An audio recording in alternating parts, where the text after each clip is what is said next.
Bien, buenas tardes. Vamos a continuar con los trabajos de este foro. Me voy a permitir presentar a Michael James. Él es originario del Reino Unido. Michael James se encontró con la obra de Bhagavan Sri Ramana Maharshi en 1976 mientras viajaba por la India. Vivió en el ashram de Raman por 20 años, donde profundizó en la meditación de Atma Vichara y en la filosofía de la no dualidad bajo la dirección de Sri Sadguru. Durante este periodo, Michael James realizó importantes traducciones de los textos en tamil sobre la enseñanza de Sri Ramana Maharshi. La enseñanza recibida en Arunachala penetró profundamente en su mente, construyendo una base firme de comprensión que ahora es capaz de compartir con otros a través de sus actuales escritos, tales como el libro altamente aclamado a nivel mundial, La felicidad y el arte de ser, con el único propósito de guiarnos y animarnos en nuestra búsqueda y práctica de la experiencia directa, inmediata, no dual y absoluta del autoconocimiento verdadero. Escuchemos a Michael James.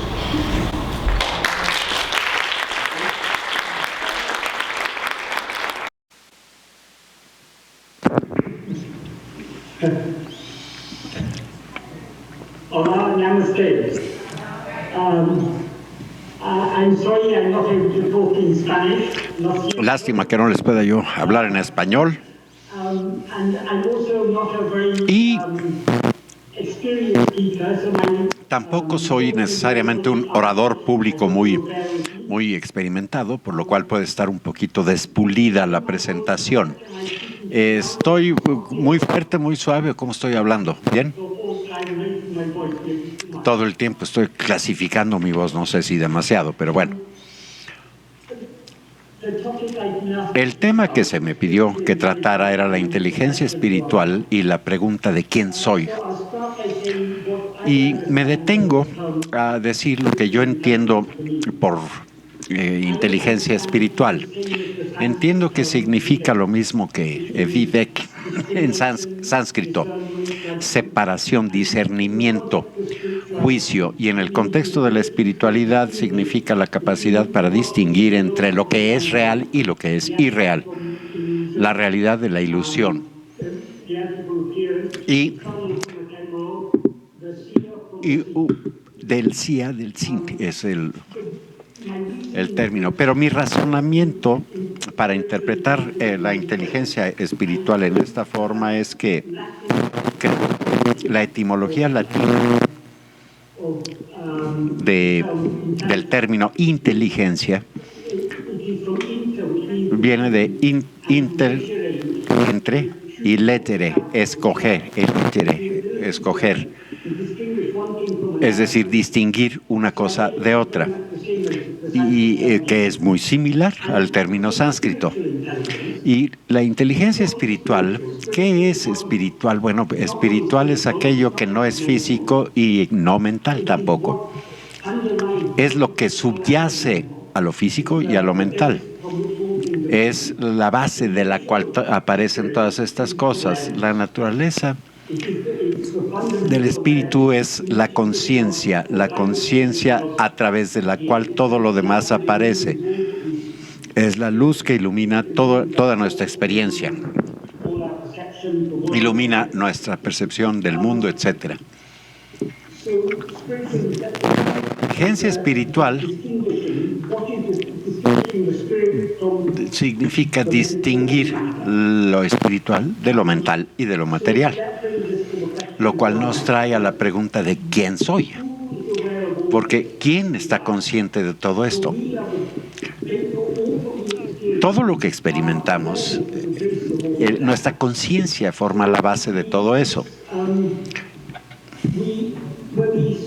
Cuando vemos muchas cosas, un enorme mundo, y atravesamos tantas experiencias, y generalmente tomamos todas estas cosas, las damos por reales, y ya sea que sean reales o apariencia, no lo sabemos. Lo que sí sabemos es que parecen ser reales porque estoy viéndolas, de manera que yo soy la base que da una aparente realidad al mundo. Ahora, ¿qué es esto? Cada uno de nosotros nos experimentamos como una persona. Una persona es un paquete. Y el núcleo de ese paquete es un cuerpo. Y ese cuerpo tiene determinados atributos físicos y tiene también algunos atributos mentales. Mente o cuerpo son indistinguibles. Nunca experimentamos un cuerpo sin experimentarnos a nosotros mismos como mente. Y nunca nos experimentamos como mente sin experimentar un cuerpo también. De manera que son cosas muy entrelazadas. Y esto nos dice lo que realmente somos. El cuerpo es físico, la mente es mental, pero el espíritu está más allá de ambos y los subyace al mismo tiempo y los contiene además. De manera que parece que somos este cuerpo, pero ¿qué motivo tenemos para suponer que no somos o dudar que si realmente somos este cuerpo? Si este cuerpo fuera yo, lógicamente no podríamos experimentarnos nosotros sin experimentar ese cuerpo. El cuerpo es lo que realmente somos. Siempre que estamos conscientes de nosotros, estamos conscientes del cuerpo, pero no siempre es el caso. Cuando estamos soñando, por ejemplo, estamos conscientes de nosotros como otro cuerpo, no este cuerpo. Y nuestra mente lo rechaza y sin embargo lo experimentando. Pero mientras las experimentamos, estas cosas parecen reales. Cuando soñamos, nos parece que estamos despiertos. Solamente cuando despertamos del sueño, reconocemos, no, este fue un sueño. Pero mientras estamos en ese sueño, creemos que estamos despiertos. Por confuso que parezca esto, parece que seguimos despiertos. Entonces, en el sueño estamos experimentando algún otro cuerpo. Ahora, este cuerpo de sueño no somos nosotros. Sin embargo, mientras soñamos, lo creemos. Si nos corretea un monstruo, pues corretea a ese cuerpo. Y sí, se aumentan los latidos del corazón y tenemos miedo, pero es solamente una proyección mental. Puesto que experimentamos el sueño sin experimentar el cuerpo, este cuerpo, entonces este cuerpo no puede ser realmente el que somos, ni el cuerpo del sueño es realmente el que somos. Experimentamos en el sueño la misma mente. La mente con la que experimentamos el estado de alerta es el mismo con el que estamos experimentando en el sueño. Esta mente, no siempre nos experimentamos como esta mente, sin embargo, la mente es un fenómeno que aparece mientras estamos despiertos y soñamos y sigue existiendo, pero sin embargo hay algo que sigue existiendo sin la mente. Generalmente, la creencia general que la gente tiene sobre el sueño es que el sueño es inconsciente, no estamos conscientes de nada en el sueño. La gente supone entonces, no estoy consciente, por lo cual el cuerpo y la mente parecen estar ausentes. El cuerpo está en la cama y la mente está descansando, pero no estoy consciente de estas cosas, ni siquiera sé si existen o no mientras soñamos. Cuando nos despertamos, la gente nos dice, su cuerpo estaba en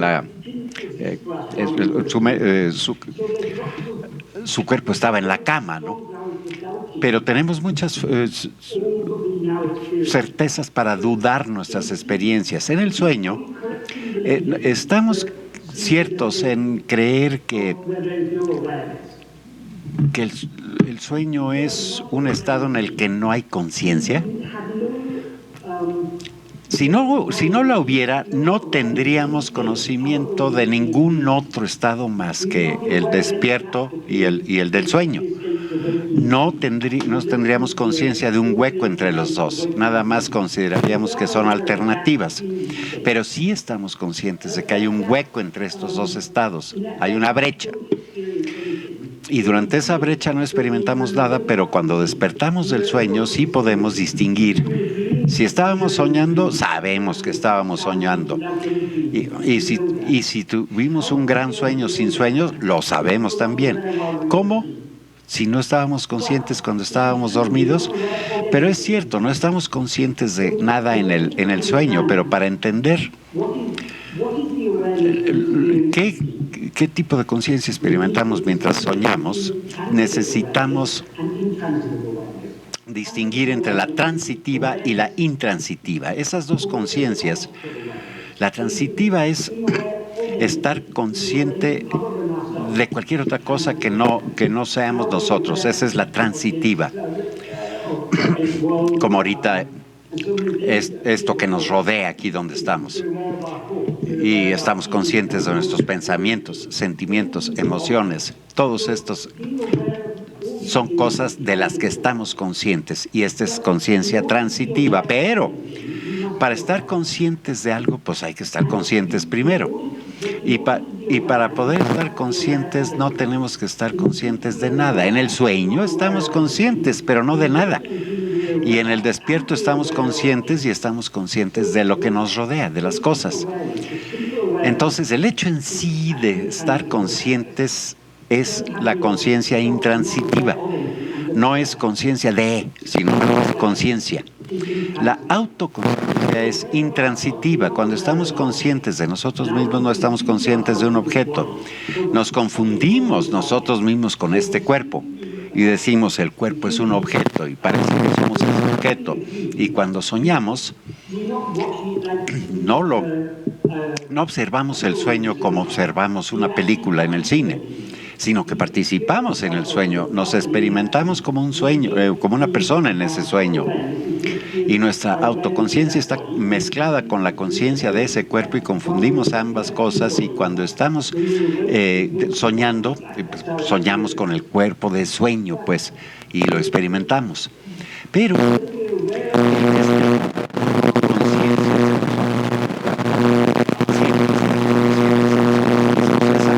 conciencia básica, bien intransitiva, esa es la que experimentamos en el sueño. No podemos describir nuestras experiencias del sueño porque no hay fenómenos que ocurran en el sueño de los que estemos conscientes. En el sueño lo único que hay es la conciencia básica, fundamental. Nuestra conciencia de otras cosas, estando despiertos, surge de esta conciencia intransitiva básica y desaparece otra vez dentro de ella. Pero esa conciencia intransitiva básica sigue todo el tiempo, despiertos o soñando. Todo lo que experimentemos sucede dentro de la conciencia intransitiva básica.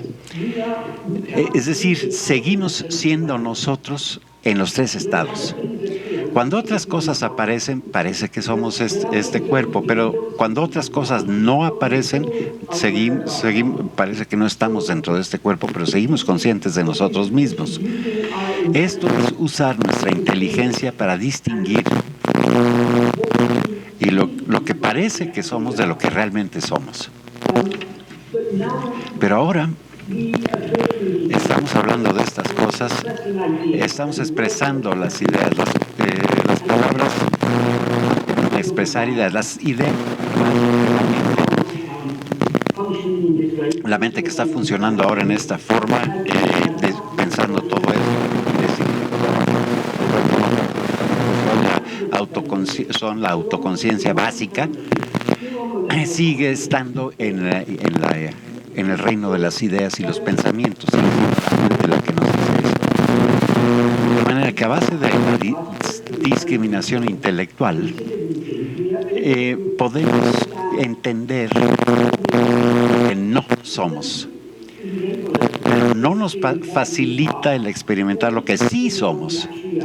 Y para experimentar lo que realmente somos, necesitamos investigarnos a nosotros mismos. Cuando estamos pensando esto, nuestra mente y nuestra atención se alejan de nosotros hacia otras cosas. Los pensamientos no son nosotros, aparecen y desaparecen dentro de nosotros, de manera que estar conscientes de los pensamientos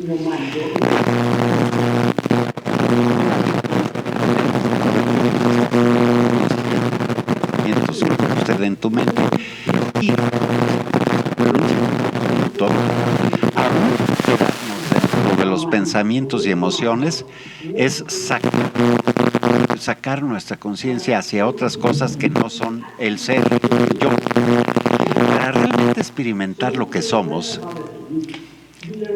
estamos conscientes de nosotros como cuerpo. El yo que está consciente de todas estas cosas es el yo que parece estar limitado al grado o a la extensión de este cuerpo. Ese es el ego. Pero este ego es la raíz de la mente, la base de la mente, el sujeto de la mente. La mente es un conjunto de pensamientos, pero en la mente hay dos elementos. Hay el sujeto, el que está consciente, y todos los demás pensamientos, que son las cosas de las que está consciente. De manera que la esencia de la mente es el sujeto, el ego, aquel que está consciente. Todo lo demás, pensamientos, emociones, percepciones y demás, es objeto, es lo objetivo. Y para estar conscientes de cómo somos realmente, necesitamos estar conscientes de nosotros en aislamiento con otras cosas, en relación con otras cosas. Bueno, físicamente. Necesitamos aislar nuestra conciencia para estar conscientes únicamente de la autoconciencia fundamental de lo que somos. Ceder nuestra conciencia y enfocar toda nuestra atención y conciencia únicamente sobre nosotros, sobre la autoconciencia básica. Esto es lo que se llama Atma Vichara, que es la autoinvestigación, que es lo que quiere decir, autoinvestigación. Esa es la más definitiva de las prácticas espirituales. Hay muchos tipos de prácticas espirituales, oraciones, meditaciones, pero todas permiten que la mente salga hacia otras cosas que no son nosotros. Pero para la inteligencia definitiva es saber lo que yo soy. Puedo saber puedo investigar sobre las estrellas, los átomos, todas las cosas del universo, se inició con el Big Bang hace tantos miles de millones de años, etcétera. Un uso extrovertido de nuestra inteligencia física o mental. Sabe de todas estas cosas, cuál es la realidad que está detrás de toda esta apariencia. Solo investigándonos podemos averiguar esto experiencialmente, pero ahora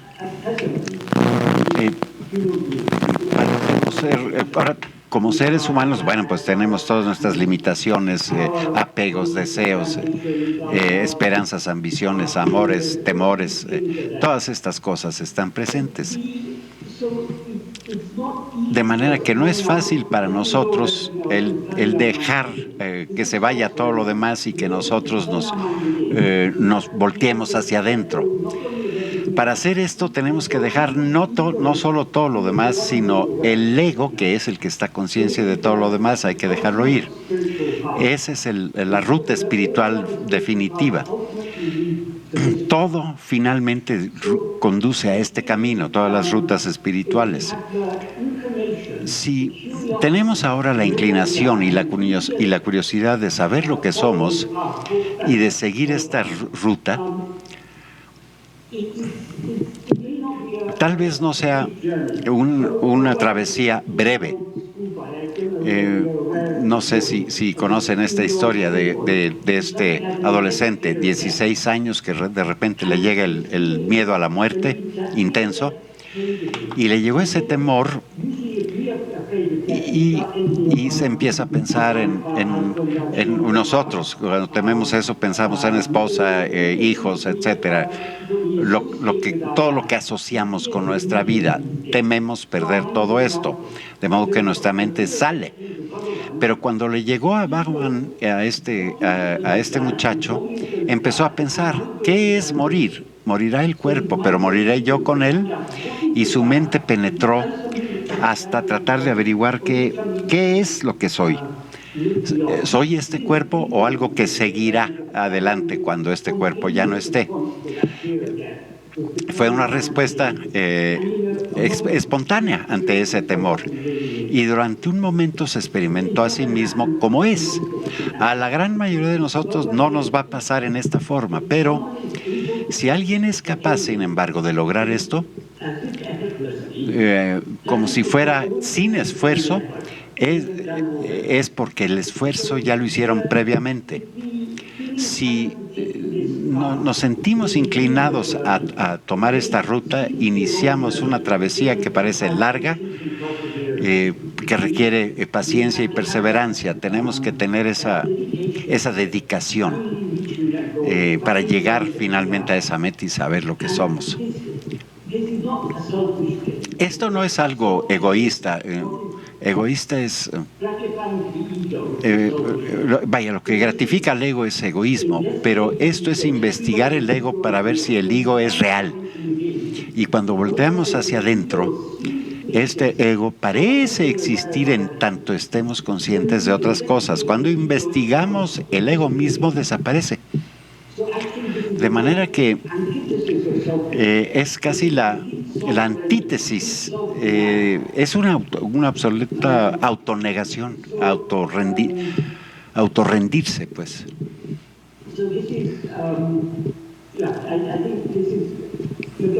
Y creo que esta es la base de lo que yo quería comentar con ustedes. Y creo que puede ser apropiado en este momento el abrirlo a comentarios y preguntas y que dialoguemos sobre esto.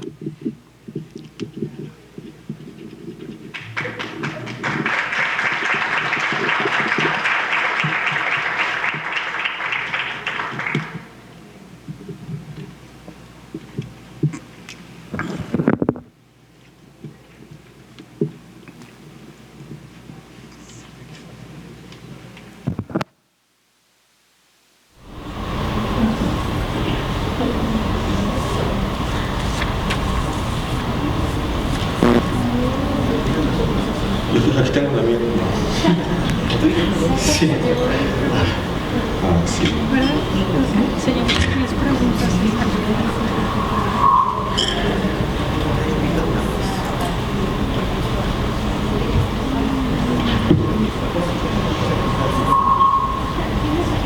Sí, claro. Muy.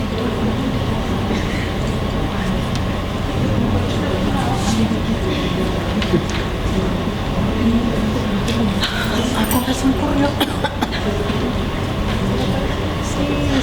Bien. La primera pregunta es, ¿existen audios con la voz de Bhagavan Sri Ramana Maharshi en Internet? En Internet hay videos, pero no hemos encontrado su voz.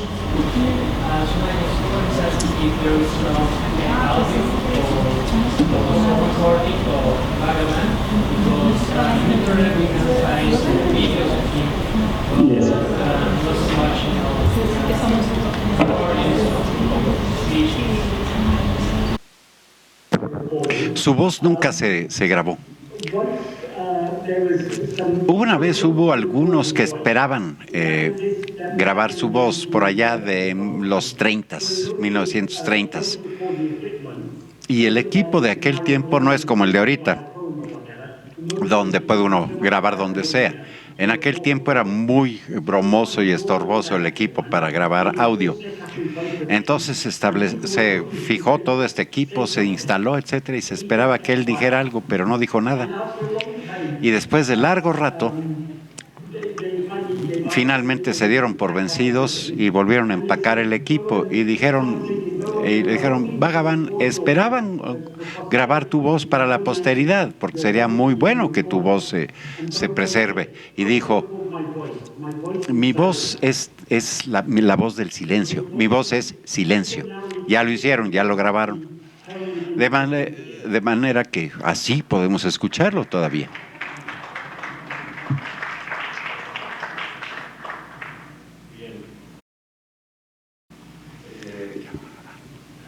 Pregunta: ¿cómo diferenciamos desde la conciencia la manifestación del ser y la manifestación del yo?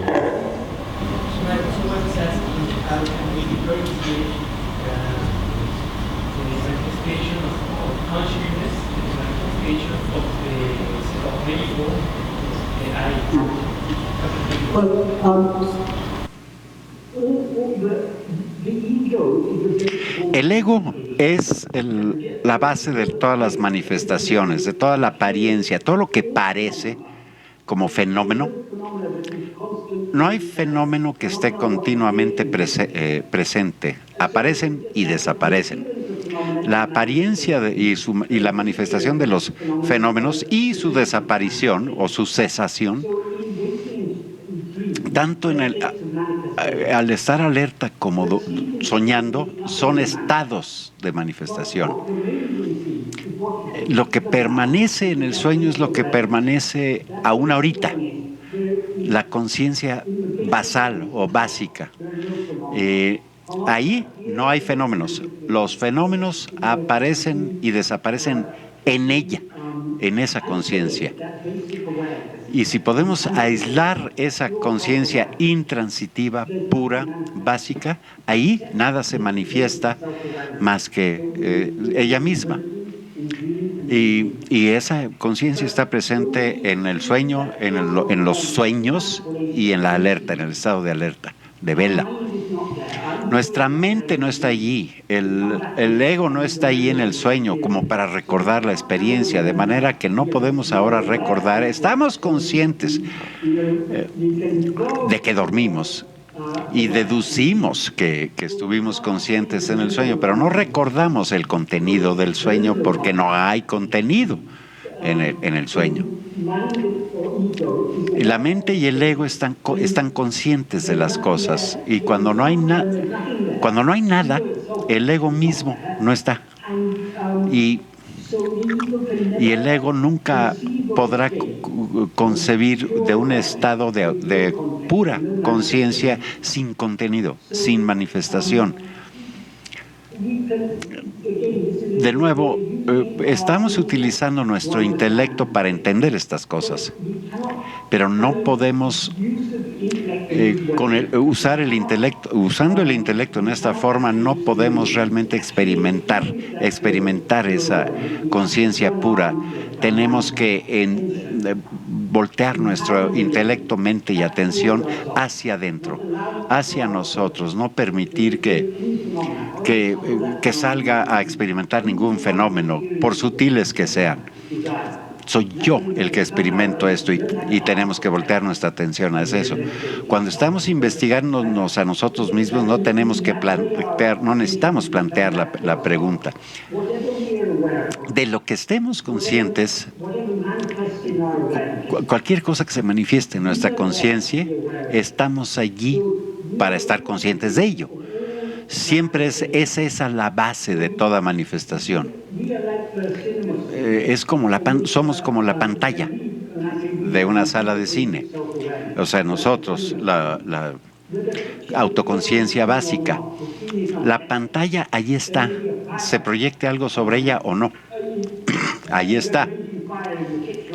Puede haber un enorme incendio que se esté representando sobre la pantalla, o una inundación, y sin embargo la pantalla no es afectada ni por el fuego ni por el agua. Esa es la autoconciencia básica. No está afectada por esto. Para que nosotros experimentemos eso, necesitamos ignorar las imágenes y ver la pura pantalla. La pantalla es esa, la autoconciencia básica.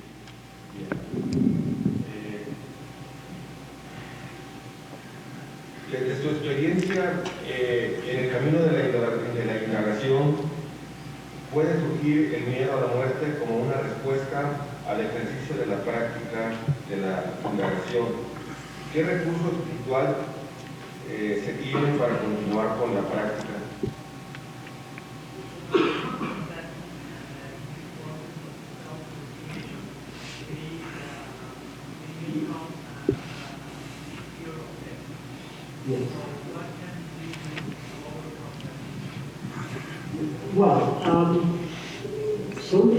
Hay muchas cosas que vienen, el temor a la muerte, toda clase de sentimientos y emociones, pero todos estos son fenómenos. La muerte misma es un fenómeno y el temor a la muerte es un fenómeno. Es algo que no somos nosotros, ya sea que tengamos o no tengamos temor a la muerte, seguimos existiendo allí. ¿Quién está consciente del temor a la muerte? Yo. Entonces, alejándonos de nuestra atención de ese miedo y concentrándonos en lo que parece estar temiendo, acuérdense, el ego solo sobrevive mientras esté consciente de otras cosas. Si llegamos a ese temor a la muerte como resultado de autoindagación, es un buen resultado, que significa que nuestro ego está consciente, pero está a punto de ser expuesto. El ego hará todo lo que puede por estar consciente de otra cosa que no sea él mismo, porque no puede sobrevivir en uno de... Es decir, cómo el ego llega a la existencia fue nos dice, agarrando la forma, llega al ser. Agarrando la forma, se sostiene. Abrazando la forma o alimentándose de la forma, florece. Es la naturaleza del ego, agarrarse de otras cosas, cosas ajenas a nosotros. Sin la conciencia de otras cosas, el ego no sobrevive. Y la siguiente, tomar la forma es como adquiere existencia. Agarrando formas es como se sostiene.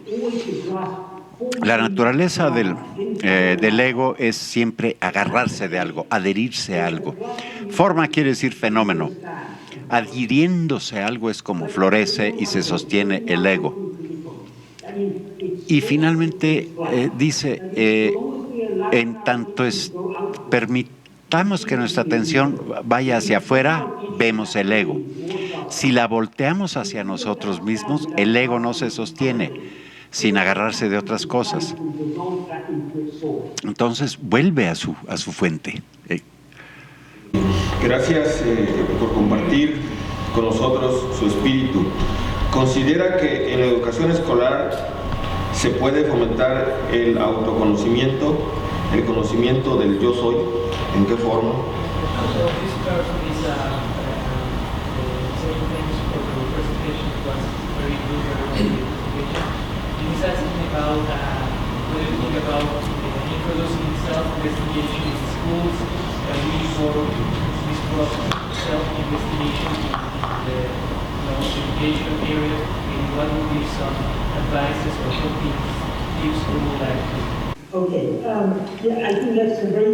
Creo que esa es una idea muy interesante.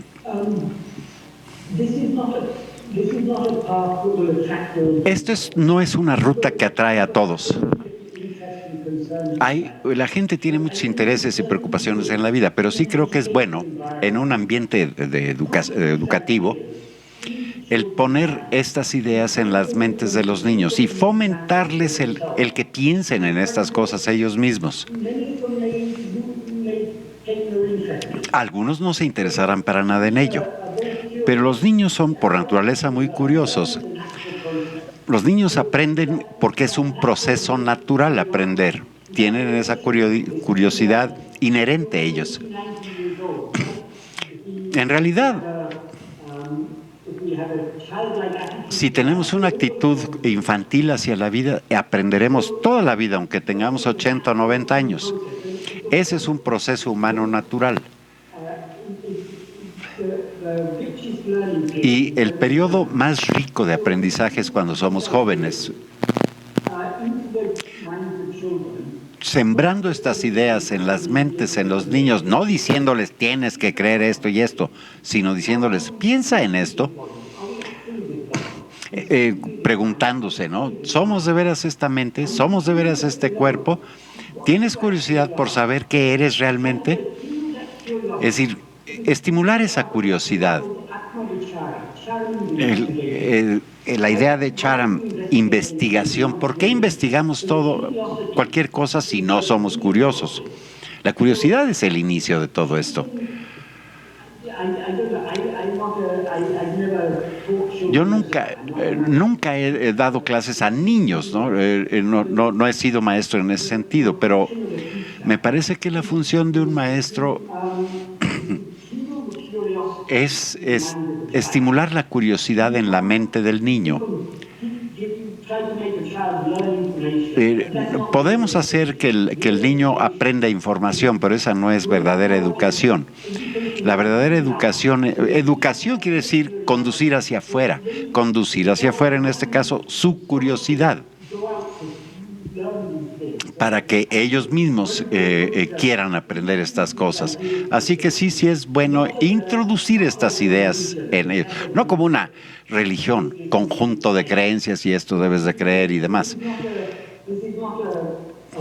Porque esto no es una doctrina religiosa o una filosofía dogmática o cosas de ese tipo. Esta es una ruta para la gente que sea intensamente curiosa. Todos somos curiosos ante ciertas cosas en el mundo. ¿Sobre qué cosas importantes debemos ser curiosos? Bueno,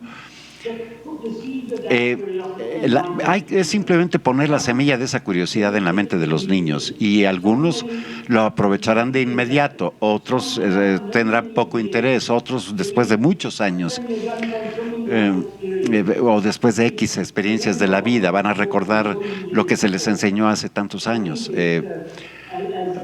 Así que como educadores creo que tratando con niños pequeños es cosa muy preciosa el darles esta oportunidad de pensar sobre estas cosas, el fomentar en ellos el pensar en esto y vaya, ceder ante su curiosidad.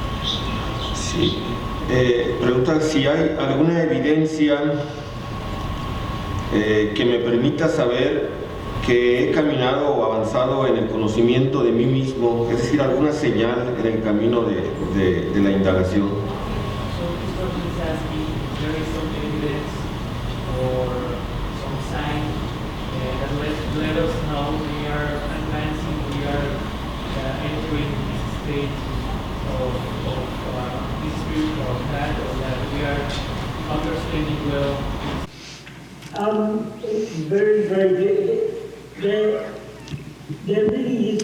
En realidad no hay letrero, señal.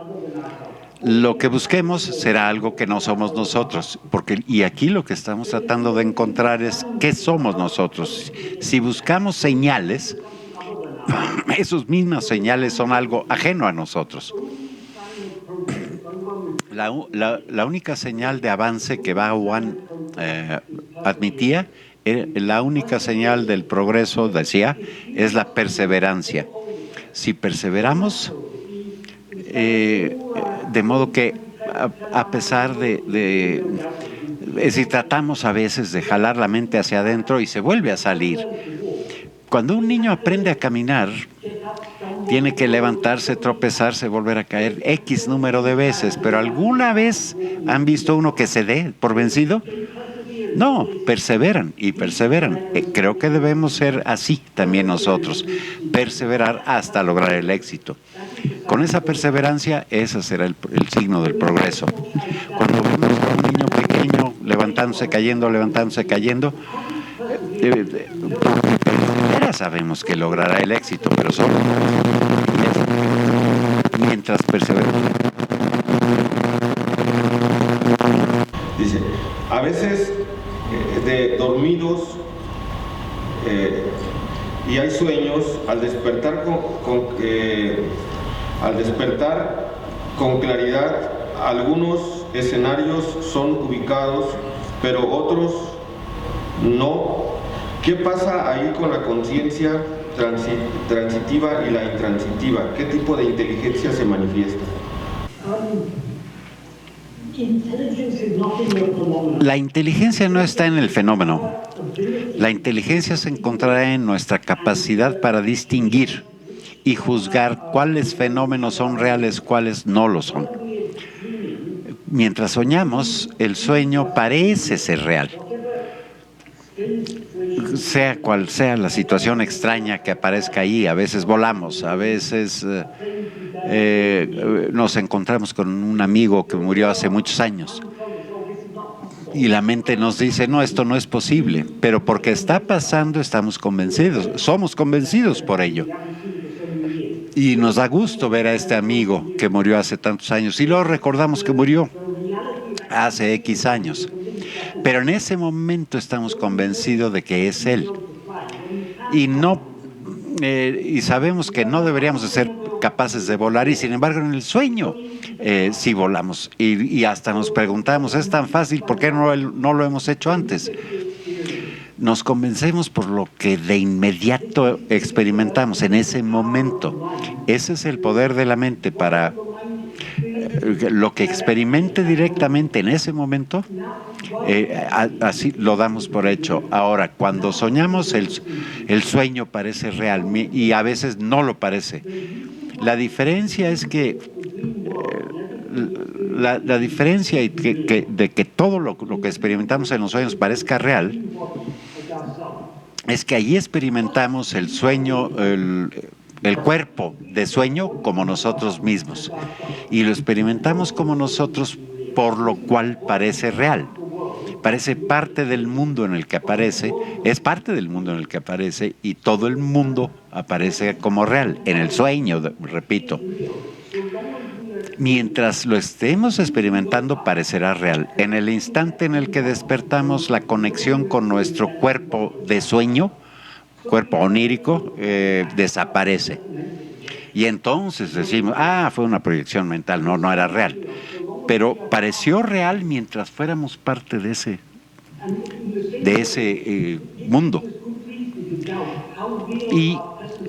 Y por eso nos hace dudar el qué tan real es nuestro estado actual. Ahorita todo parece ser real, ¿no? Este cuerpo parece ser nosotros. Y este cuerpo parece que somos nosotros y que es real y por lo tanto todo el mundo parece real. Pero cuando vemos a nuestro amigo muerto hace muchos años en el sueño, entonces lo que es real mientras estamos despiertos, aunque haya muerto hace 30 años el amigo, en el sueño, la verdad del estado despierto se vuelve falsa, porque ahora estamos hablando con el amigo. Pero la realidad del despertar, de la alerta, niega la supuesta realidad del sueño, y la realidad del sueño niega la supuesta realidad del estado de vela, de estar despiertos. Entonces, si aquel es irreal, ¿por qué debemos suponer que este sí es real? No tenemos ninguna justificación para dar por hecho que este sí es real. Y es por eso que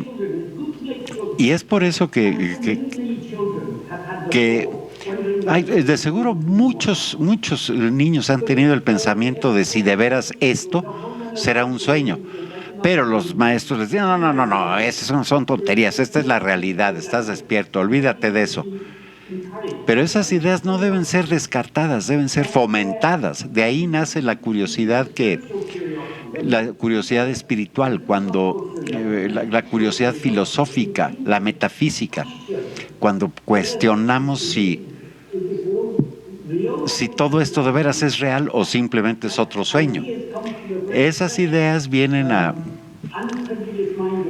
la mente no prejuiciada y fresca de un niño, pero la mayor parte de los educadores van a educarlos de manera que expulsen todas esas ideas de sus mentes.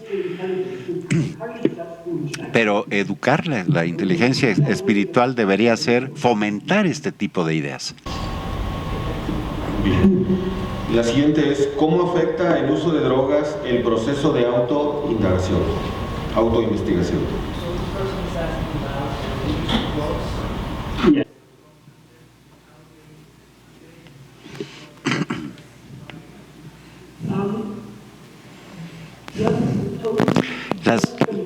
Las drogas pueden hacer una de dos: o modifican lo que experimentamos,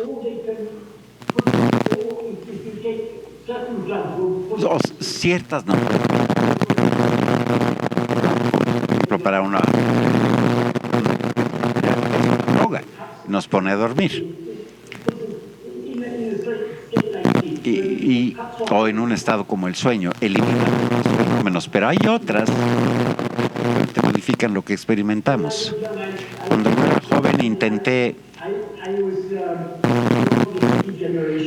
yo pertenezco a la generación hippie, intenté el LSD, no mucho, pero sí, para ver qué era. Y lo tomé y tuve toda clase de experiencias raras. Algunas personas confunden esto con la espiritualidad. No lo es. Es simplemente reemplazar un tipo de experiencia con otro tipo de experiencia. Modifica nuestra percepción del mundo, cambia el contenido de nuestra conciencia, no cambia nuestra conciencia, nada más el contenido. Hablan de conciencia expandida. No hay tal, no existe. El contenido de la conciencia se puede contraer o expandir, o expansionar, como en el sueño, ¿no? Pero la conciencia básica, la conciencia intransitiva, eso sigue adelante, permanece todo el tiempo igual.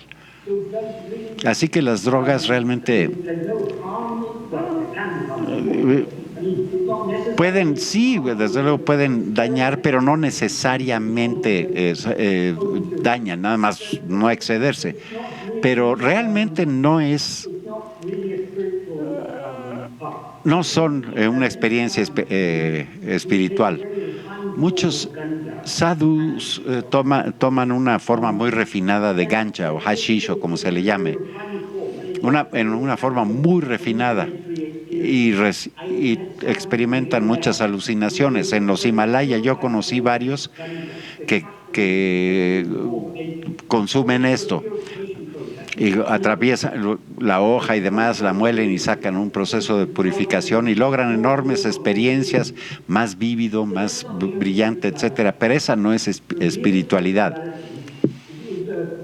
La auténtica espiritualidad es preguntarse quién está consciente, quién está siendo consciente de todas estas cosas. Las drogas no ayudan en eso, no realmente.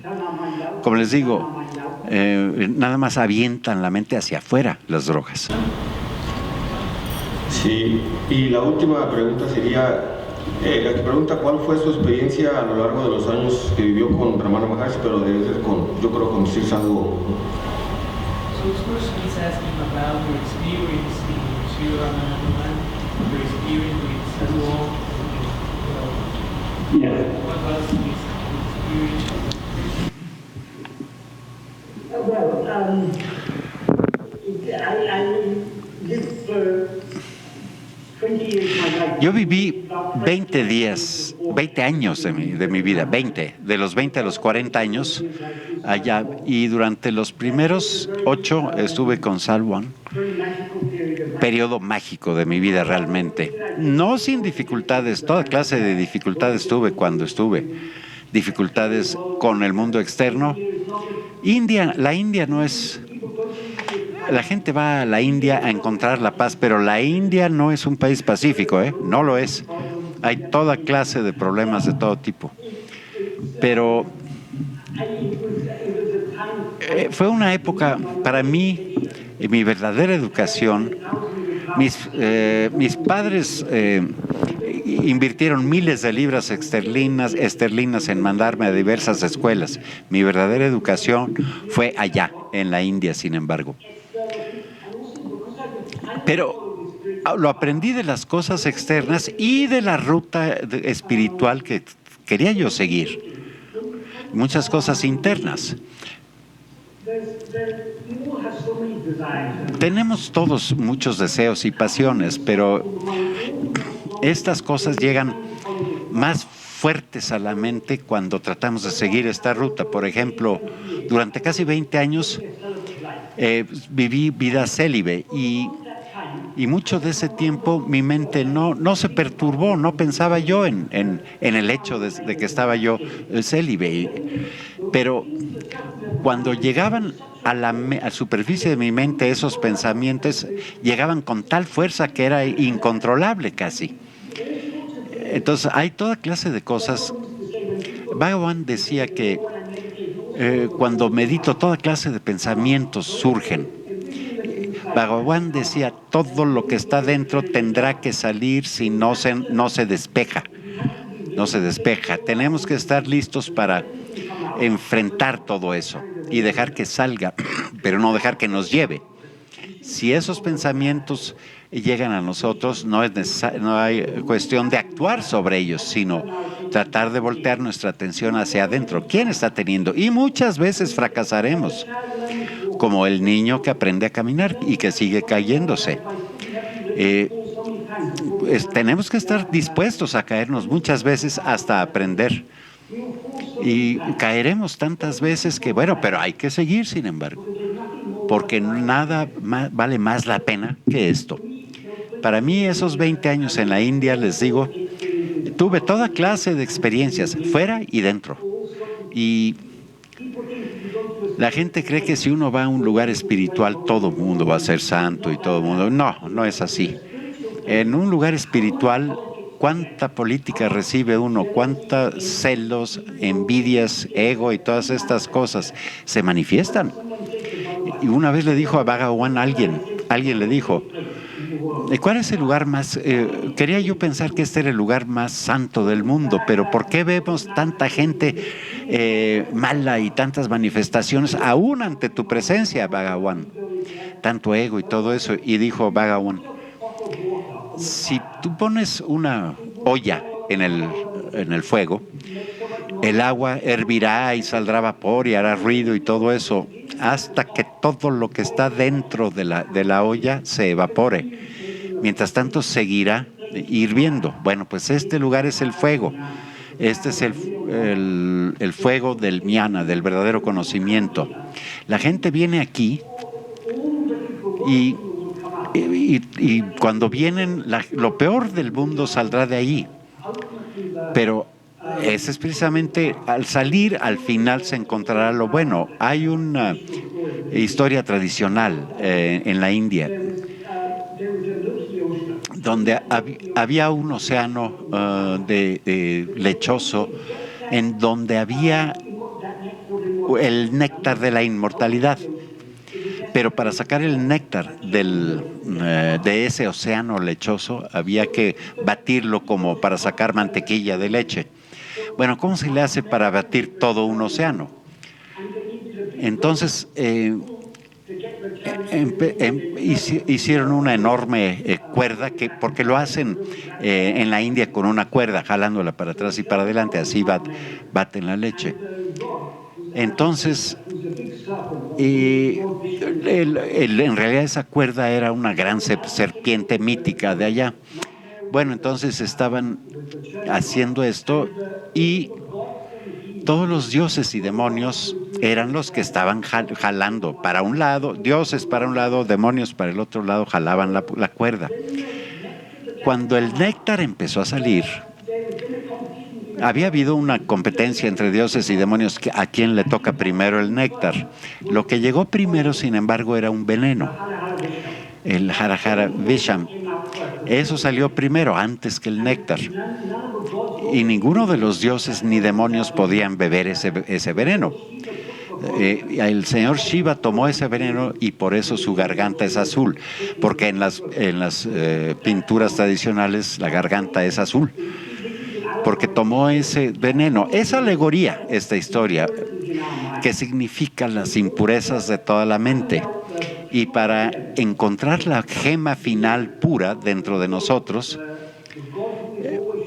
lo que brilla dentro de nosotros, primero hay que expulsar todos estos venenos de la mente, pensamientos, deseos, apegos, ego, enojo, etcétera. Todo tiene que salir. Después de que se va todo eso, pueden pasar dos cosas. Una de dos, o nos lleva algún deseo. Si nos lleva algún deseo, ese deseo